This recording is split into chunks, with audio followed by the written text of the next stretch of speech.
So again, being able to work through these questions and knowing exactly what to do and be able to attack it is very key, right? So you don't want to be wasting time trying to figure it out. You want to be able to identify it and attack it.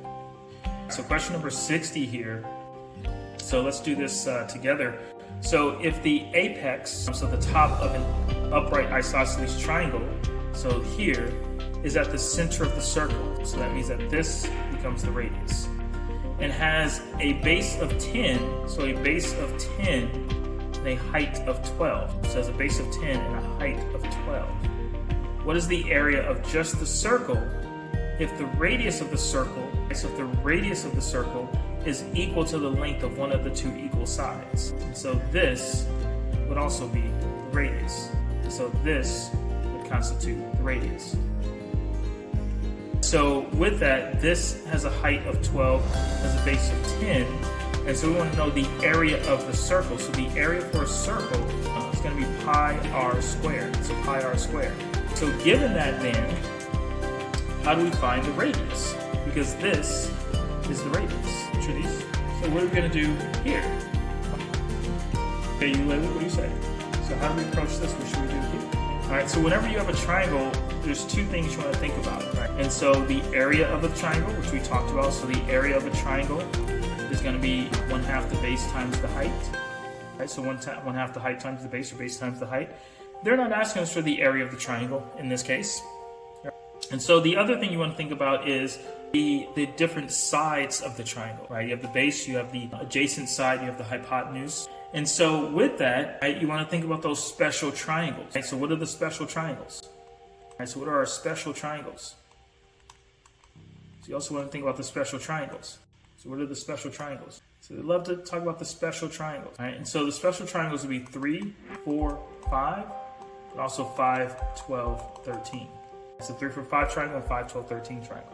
So does this fit into, does this problem, I should say, fit into one of our special triangles that we know about, that we go into the test knowing about? And so yes. And so with that, this is 10 here, but this would be 5 here, this would be 5 here. Okay, so we can figure out this is 5, 12, therefore this is 13. So that would be a 5, 12, 13 triangle. The special triangles are special because they work out where you get a whole number for all three sides. Right, so you get a whole number for all three sides. And so those are the special triangles there. So with that, we know that the radius is 13, and so therefore the area of the circle would then therefore be pi and then 13 squared. So times 13 squared. And so 13 squared is 169, so 169 pi. So that's the choice B. Makes sense. So good. All right, so let's take a look at the last three questions here. So we get thoughts for 61, 62, and also 63 here. So we get thoughts for these three. All right, let's take a look at this. All right, so in terms of this, we have Mary walks in a perfect circle around a perfectly circular pond. Approximately how far has she walked? The diameter of the pond measures to be 48 feet, and she has taken 3 laps around the pond. So the diameter, so the diameter is 48 feet. Now the diameter is 48 feet. And so when we have a circle, the diameter would be twice the radius. And so that would be a radius of 24 feet. And so given that, what they're asking us about is the circumference. So the circumference. And so circumference is equal to 2 pi r. So instead of having pi r squared for the area, we have 2 pi r. So 2 pi r. And so with that, then the circumference would be equal to 2 times pi, which is 3.14, times the radius, which is 24. Okay. Since we're looking for an approximation, we can certainly do some approximations here. And so the circumference would be equal to 2 times 3 times, let's say, 25, just to make the numbers easy. And so that would be equal to 150. So 2 times 3 is 6 times 25 would be 150. Okay, so is that answer choice B then? So does that constitute answer choice B here?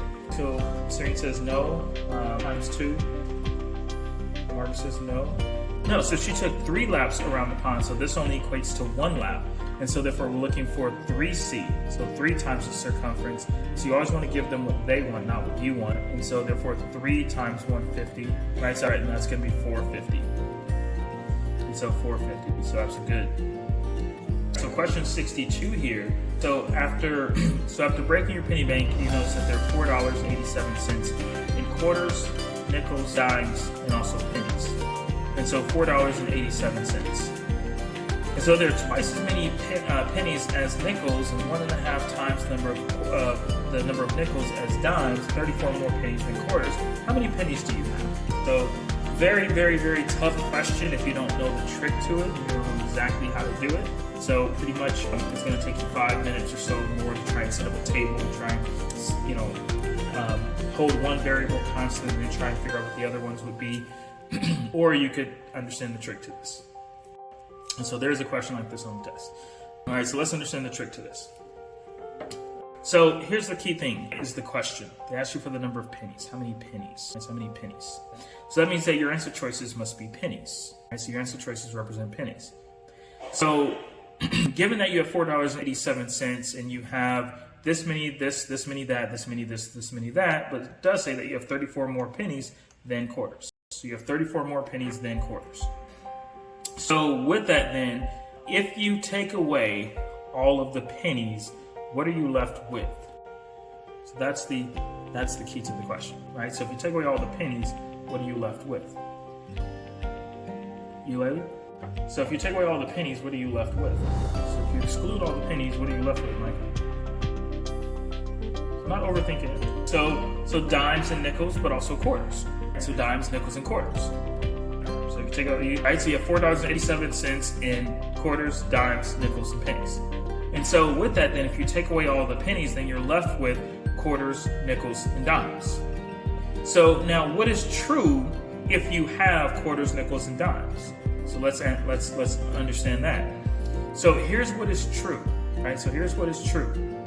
So if you take away all of the pennies and you're left with quarters, nickels, and dimes, then in the ones place, when you add all those up, you only have two options, either 0 or 5. There are no other options. You will never have quarters, nickels, and dimes and have a 1 or 2 or 3 or 4 in the ones place. Likewise, you will never have a 6 or 7 or 8 or 9 in the ones place. You can only have a 0 or a 5. Make sense? And so if you take away all of the pennies, well, it says that you have at least 34 pennies. And so if you take away the 34 pennies, that gives you a 3 in the ones place. So that's the choice B automatically out. If you have at least 34 pennies, that's the choice A automatically out as well, because you have at least 1 quarter. And so you have 34 more pennies than quarters. And so if you have 487 and you subtract 44 away from it, that puts you in the same position of a 3. That cannot possibly work. So therefore 487 minus 42 gives you a 5 in the ones place. That's the only possible answer. That's the choice C here. That's how you do that question. All right, so recognizing that if you take away all the pennies, what you're left with is quarters, nickels, and dimes. And so your only option is a 0 or a 5 in the ones place. There's no other option. Make sense? So good. All right, so let's take a look at question 63 here. And so with question 63, they love to give you these questions where you have a line segment, right? So a line segment. We already talked about the line segment before, the A to D and A to P and all that, B to P.